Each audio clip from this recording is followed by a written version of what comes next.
In a season where City and United took the top trophies in football, who lifts the trophy high, Manchester also dominated in futsal.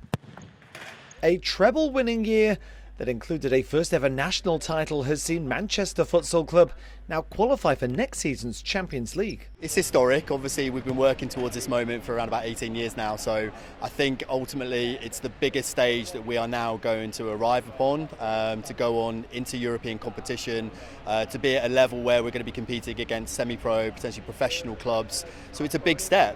Well, futsal is a five-a-side game played indoors on a smaller pitch to 11-a-side football. Developed in Uruguay in the 1930s, it was only in 2006 that the Manchester club was formed. When I came to England when I was 15, I always wanted to play futsal. And then obviously in and around there was nothing available, and when I met Simon and kind of said, look, listen, let's just start up a futsal club, and then the rest is the history, and now it's Manchester Futsal Club in the Champions League. More than anything else, it's about trying to put futsal on the map and making Manchester one of those places that people associate futsal with. Obviously, we're a football city, everyone knows that. We want to make futsal one of those places where people say Manchester and they also think of futsal. The first team plays its futsal at the National Cycling Centre. The club has around 200 members, including a women's team and academy.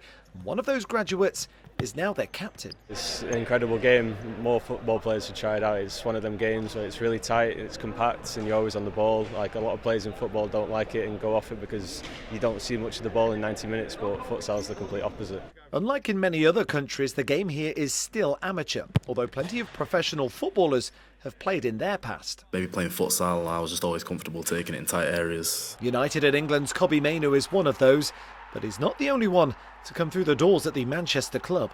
Kobbie is obviously the one high-profile player at the moment, but we had Zidane Iqbal, we had Callum Doyle from Manchester City, so Michael Hamilton. We had many more players like James Balagizi from Liverpool too. Through that pathway, they create that flair, that creativity, and then eventually it leads them to go play 11-a-side. And you can see with Kobbie how comfortable he is on the ball. Developing players while dominating and growing the game remains the club's priorities.